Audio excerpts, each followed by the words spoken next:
दोस्तों, हमारी जिंदगी में लक्ष्य का बहुत महत्व है। क्या होते हैं गोल्स? क्या उनका महत्व हमारे जीवन में? कैसे वो अंधेरों से हमें निकालकर उजालों की तरफ लेकर जाते हैं? और बिना लक्ष्य, बिना स्पष्ट गोल के कोई व्यक्ति अपनी मंजिल तक नहीं पहुंच सकता। कैसे बनाए जाते हैं गोल और कैसे उन्हें हासिल किया जाता है, आज इस श्रृंखला में आपसे मैं इस विषय पर बात करूंगा। दोस्तों, गोल वो होते हैं जो हमारा मन, हमारा दिमाग उसको धारण करता है कि हमें अपनी पीक परफॉर्मेंस करने के लिए, हमें अपने जीवन को एक आयाम देने के लिए, एक मतलब देने के लिए हमें क्या हासिल करना चाहिए। यानी कि हम जो हासिल करना चाहते हैं, जो हमारे लिए ज़रूरी है, उसको हासिल करने के तरीके, उनको हासिल करने के जो आयाम होते हैं, वही गोल के अंदर गिने जाते हैं। लेकिन कई बार ऐसा होता है कि हम कोई चीज़ चाहते हैं। मैं आईएएस बनना चाहता हूँ, मैं अच्छी फिटनेस चाहता हूँ, मुझे अच्छा सिंगर बनना है, तो हम अपनी चाहत को अपना गोल मान लेते हैं। ये सबसे बड़ी गलती होती है। विश और गोल में ज़मीन आसमान का अंतर होता है और हमें लगता है कि हमने किसी चीज़ को बनने की चाहत पैदा कर ली है, तो अब हमसे वो चीज़ प्राप्त हो जाएगी, और इतनी बड़ी गलती होती है कि वो एक डिज़ास्टर में कन्वर्ट हो जाती है। आइए, मैं किसी लक्ष्य को बनाने और उनको हासिल करने के 10 चरणों के बारे में आपसे बात करता हूं, और मेरा पूरा विश्वास है अगर आप इन्हें एक एक करके अपने जीवन में अगर अपनाते हैं तो निश्चित रूप से आप बिना डाइवर्ट हुए, बिना मुसीबतों का सामना किए अपने गोल तक पहुंचेंगे और स्वयं को और अपने परिवार और समाज को गौरवान्वित करेंगे। तो वक्त है आज हम स्टेप बाय स्टेप उसे समझने की कोशिश करते हैं। गोल के लिए जो सबसे महत्वपूर्ण बात कही जाती है, क्लैरिटी इज व्हाट मैटर्स। यानी कि जो भी लक्ष्य आप हासिल करो, कोई भी लक्ष्य बड़ा और छोटा नहीं होता, कोई भी लक्ष्य महान या जो है वो कमतर नहीं होता। लक्ष्य सिर्फ लक्ष्य होता है, लेकिन एक बहुत महत्वपूर्ण चीज होती है, आप किसी लक्ष्य को तभी भेज सकते हो जब वो आपको स्पष्ट दिखाई पड़ रहा हो, अगर आपकी क्लैरिटी हो। और यहाँ पर देखने का मतलब अपनी आंखों से नहीं है, ये दिमाग की आंखें, मन की आंखें, मस्तिष्क की आंखें हैं। जिस चीज को आप हासिल करना चाहते हो उसके प्रति आपकी क्लैरिटी यानी स्पष्टता कितनी है। अगर मैं इसमें बात करूं तो आइए मैं अब आपसे बात करता हूं step by step goal making के बारे में। जी हां, चलिए अब हम सबसे पहले समझते हैं कि स्टेप 1 क्या करना होगा।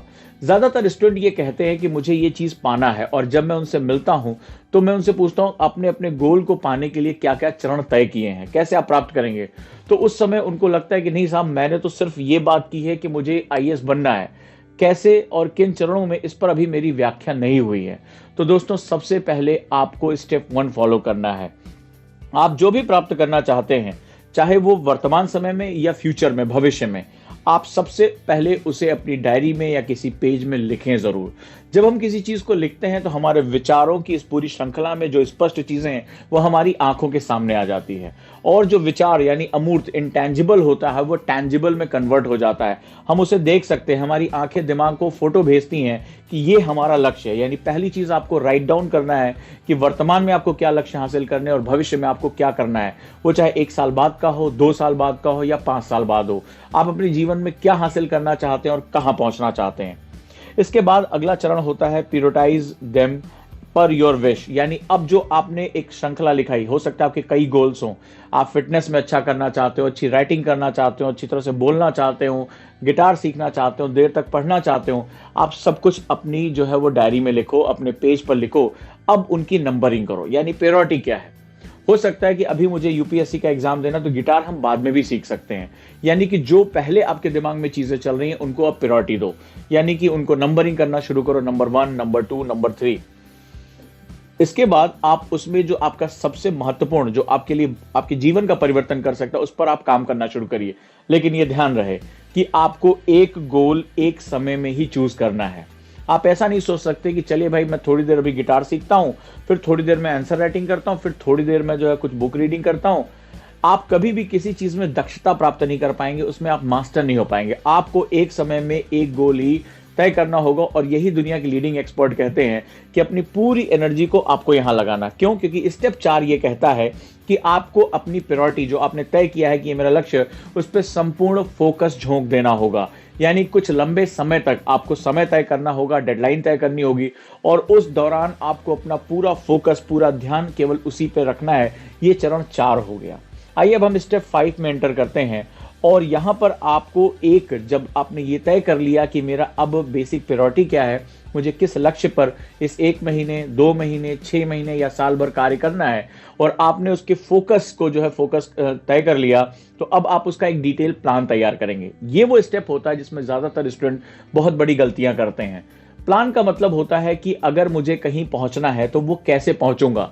अगर हम भी कहीं यात्रा करते हैं तो हम ऐसा तो नहीं होता हम घर से निकल पड़ते हैं अपना सामान लेके, फिर रास्ते में जो आता है वहां चले जाते हैं। हम पहले हम ये तय करते हैं कि हम ट्रेन से जाएंगे, हम बस से जाएंगे, कार से जाएंगे, फिर हम उसका अरेंजमेंट करते हैं, हम टिकट बुकिंग कराते हैं, हम किस तरह से पहुंचेंगे। तो निश्चित रूप से जब हम यात्रा करते समय इतनी प्लानिंग करते हैं तो अब हमें अपने इतने लंबे करियर की तरफ मूवमेंट करना है, तो निश्चित रूप से हमें वहां पर एक डिटेल्ड प्लान की जरूरत पड़ेगी। डिटेल्ड प्लान जब मैं कहता हूं तो उसमें कई चीजें आती हैं। सवाल है कि मेरे एक्शंस क्या होंगे, मुझे क्या क्या करना होगा। मुझे अगर आईएएस बनना है और मुझे 2 साल बाद एग्जाम देना है तो मेरे पढ़ने के घंटे कितने होंगे, मेरी डेडलाइंस क्या होंगी। यानी डेडलाइन का मतलब होता है किस महीने में मेरा क्या अचीवमेंट हो जाना चाहिए। हम ये सोचते हैं कि 1 साल बाद या 2 साल बाद हमें एग्जाम देना, अभी क्या जल्दी पड़ी है, लेकिन हमें नहीं पता होता कि हम एक एक स्टेप ही हमें हमारे गोल की तरफ लेकर जाता है। यानी अगर आप 1 साल का प्लान बना रहे हैं तो आपको 1 महीने, 2 महीने, 6 महीने, 8 महीने, 10 महीने इनका लगातार प्लान बनाना होगा, तभी हम अपने मेजरमेंट को तय कर पाएंगे। नेक्स्ट वन और भी बहुत महत्वपूर्ण है। कई बार ऐसा होता है कि हम अपने लक्ष्य बनाते हैं और हम उसके साथ भटक जाते हैं, हम उस पर बहुत फोकस नहीं कर पाते हैं। क्या करना होगा, आपके परिवार में जो आपके बहुत निकटतम है या आपकी कोई बहुत ही क्लोज फ्रेंड है, लव्ड वन है, उनके साथ अपने गोल को शेयर कर दीजिए। ठीक है, अपने पापा मम्मी या जो भी आपको लगता है परिवार में ऐसा कोई व्यक्ति जो आपके लक्ष्य को समझ सकता है, जो आपके बहुत निकटतम है, उसके साथ अपना गोल शेयर कर दीजिए और उससे कहिए कि आप मुझे मॉनिटर करते रहिए। अगर मैं इससे भटकता हुआ दिखाई पड़ूं तो आप मुझे टोकिए, मुझे डांटिए, मुझे समझाइए, लेकिन आप मुझे प्रेरित करके रखें। इसको हम लोग पीयर प्रेशर कहते हैं। और पीयर प्रेशर में कई बार हम जब किसी सिचुएशन में होते हैं, मान लीजिए अभी हमारा मन कर रहा है कि वेब सीरीज देख लें, हम थोड़ा सा लाउड चैटिंग कर लें, थोड़ा सा सोशल मीडिया पे चले जाएं, तो ऐसी कंडीशन में कई बार हमारे भटकने के चांस होते हैं। लेकिन कई बार जो हमें प्यार करते हैं, जो हमारी केयर करते हैं, परवाह करते हैं, वो हमें टोकते हैं। तुमने तो ये लक्ष्य कहा था कि तुम्हें इस पूरे महीने भर 8 घंटे से ऊपर पढ़ाई करनी है, अगर तुम ये वेब सीरीज देखोगे तो पढ़ाई कैसे कर पाओगे। तो वो तुम्हें वापस तुम्हारी जगह पर लेकर आते हैं। 7th स्टेप है और वो है आपका कि आपने जब तैयार कर लिया है अपने लक्ष्य को, प्लान को, so put all your energies toward achieving this goal. यानी अपनी समस्त ऊर्जा को इस लक्ष्य को प्राप्त करने में लगा दीजिए। बिल्कुल मुट्ठियां भींच लीजिए और अपनी ताकत को केंद्रित कर दीजिए। इस दौरान आप सोशल मीडिया या जो भी चीजें आपको डिस्ट्रैक्ट कर रही हैं या जो भी चीजें आपको परेशान कर रही हैं, उन सबको हटा दीजिए और अपनी सारी ऊर्जा, सिर्फ ये नहीं कि हमें करना है, पूरी एनर्जी को जैसे आप फोकस कर देते हैं वहां पर इसको लगा दीजिए। अगला स्टेप यानी 8वां स्टेप और बहुत महत्वपूर्ण है। जब भी हम किसी नई यात्रा में चलते हैं, लंबी यात्रा में जाते हैं, तो हमें रिव्यू करने की बहुत आवश्यकता है कि क्या हम सही डायरेक्शन में जा रहे हैं। तो आपको लगातार प्रतिदिन एक टाइम टेबल मेंटेन करके रखना है। वो टाइम टेबल जो आपने बनाया है और एक टाइम टेबल होगा जिसको आपने ये देखेंगे कि आपने उसको कितना फॉलो किया। ऐसी कंडीशन में आप प्रतिदिन अपनी प्रोग्रेस को आप वो मेजरमेंट करेंगे, उसकी रिव्यू करेंगे। जैसे आज मैंने अगर अब मेरा लक्ष्य है कि मुझे यूपीएससी में जाना है और मैंने आज 8 घंटे पढ़ने का लक्ष्य बनाया है और 8 घंटे में मैंने 2-2 घंटे के 4 स्लॉट रखे हुए हैं, तो कहीं ऐसा तो नहीं कि मैंने आज कोई स्लॉट, मैंने खाना खाया और मुझे नींद आ गई और मैंने जो मेरे दोपहर के बाद का स्लॉट है मैंने उसको मिस कर दिया। अगर मैंने मिस किया तो मैं उसको लिखूंगा, ये नहीं कि चल यार कोई बात नहीं कल पढ़ लेंगे। नहीं, मेरी डायरी में होना चाहिए ताकि 1 महीने या 2 महीने बाद अगर मैं अपनी प्रोग्रेस को रिव्यू करना चाहूं तो मेरे पास डाटा अवेलेबल होना चाहिए। तो मैं उसको मेंटेन करूंगा और मैं पर डे अपना रिव्यू करूंगा। यानी मेरी लंबी यात्रा मुझे मेरे 1 दिन की यात्रा के साथ जुड़ी हुई है। तो डेली रिव्यू करना एक बहुत इंपॉर्टेंट सेगमेंट है। ये 8वां चरण रहा। अब आइए मैं 9th स्टेप के बारे में बात करता हूं। वो बहुत इंपॉर्टेंट है। हमारा प्लान तैयार हो गया है, हम रिव्यू कर रहे हैं, लेकिन अब जब आप अपने लक्ष्य की तरफ आगे बढ़ेंगे तो एक मौका आता है जहां आपके दिमाग में ब्लर आने लगता है। आपको लगता है कि क्या मेरे से हो पाएगा, मैं लगातार जो है वो अपने लक्ष्य को प्राप्त नहीं कर पा रहा हूँ, कोई कारण हो सकता है, तो हमारे अंदर डाउट आना शुरू हो जाता है। और ये वो शैतानी ताकत होती है जो हमें हमारे लक्ष्य से दूर लेकर जाती है। मैंने ये महसूस किया है कि कई स्टूडेंट शुरुआत के 1-2 महीने बहुत एनर्जेटिक होते हैं, बहुत डेडिकेशन से पढ़ाई करते हैं, लेकिन जैसे जैसे समय बीतता है धीरे धीरे वो अपना डेडिकेशन कम करते चले जाते हैं या वो उलझते चले जाते हैं। इसके लिए मैं आपको सॉल्यूशन बताता हूँ। गोल मेकिंग में एक 9th सिस्टम होता है, believe system. 9th step, believe करिए कि as you are already achieve this goal. आपको डेली कुछ समय बैठना पड़ेगा, 10 मिनट 15 मिनट, और आपको ये महसूस करना है कि जो मैंने लक्ष्य बनाया है, मैं विश्वास करता हूं कि मैंने इसको पा लिया, मैंने हासिल कर लिया। और उस हासिल करने के बाद जो मुझे खुशी महसूस हो रही है उसको डेली तरंगित करिए, उसको अपने अंदर जाने दीजिए। आपका सब कॉन्शियस माइंड इसको समझेगा कि आप क्या बेसिकली कर रहे हो, और ऐसा करके आपके अंदर जो है वो इस लक्ष्य को प्राप्त करने के लिए एक बहुत जोश और ऊर्जा पैदा होगी।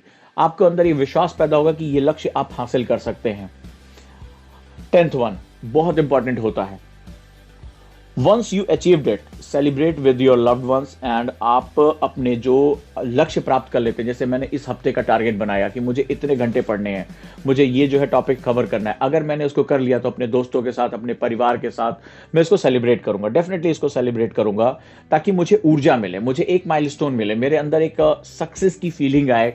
यस, मैंने पहला स्टेप पूरा कर लिया। आप जोर से कहें, यस आई डिड इट, मैंने इसको कर दिखाया, और आप वहां पर इसको सेलिब्रेट करेंगे। देन उसी समय आप तय करेंगे कि मेरा अगला चरण क्या होगा, क्योंकि अब आपके अंदर जोश होगा, आप इसको हासिल करने की तरफ बढ़ चुके होंगे, तो डेफिनेटली आपको एक नए मुकाम के बारे में पता चलेगा और आप इस तरह से अपने लक्ष्य को प्राप्त कर पाएंगे। तो दोस्तों, लक्ष्य को सिर्फ चाहत में रखना एक अलग चीज है, लेकिन लक्ष्य बनाने के लिए 10 स्टेप आपकी जिंदगी में हमेशा के लिए बहुत बड़ा परिवर्तन लेकर आ सकते हैं। आप अपनी लाइफ को एक नया आयाम दे सकते हैं। स्टेप बाय स्टेप लक्ष्य बनाते रहिए, इन चरणों को अपनी डायरी में लिखिए, एक कार्ड रखिए। दुनिया के जाने माने लोग अपने लक्ष्यों को अपने पर्स में रखते हैं और लगातार उनको देखते हैं कि मैंने कौन कौन से गोल अचीव कर लिए और कौन कौन से अभी करना बाकी है। आपका सबकॉन्शियस माइंड उन लक्ष्यों को आपको पाने के लिए प्रेरित करता रहेगा। निगेटिविटी से बचेंगे और कभी डाइवर्ट नहीं होंगे, और जो डाइवर्ट नहीं होता, लगातार चलता है, जिसकी ऊर्जा बनी रहती है, दुनिया की कोई ताकत उसको लक्ष्य प्राप्त करने से रोक नहीं सकती। यही जीवन का सबसे बड़ा सत्य है। तो अब से चाहत को किनारे करिए और अपने लक्ष्य को पाने के लिए कंक्रीट जो प्लान तैयार करिए, और इस प्लान पर स्टेप बाय स्टेप चलिए। ये 10 चरण आपकी इस प्लानिंग सेटिंग में ये बहुत इंपॉर्टेंट होना चाहिए, और मैं उम्मीद करूंगा कि आपने जो लक्ष्य बनाया है, वो चाहे कुछ भी हो, अच्छा शरीर पाना, अच्छा जो है वो राइटिंग करना, अपने यूपीएससी पहुंचना, वो आप हासिल करके रहेंगे। ये बहुत ही आसान काम रहेगा।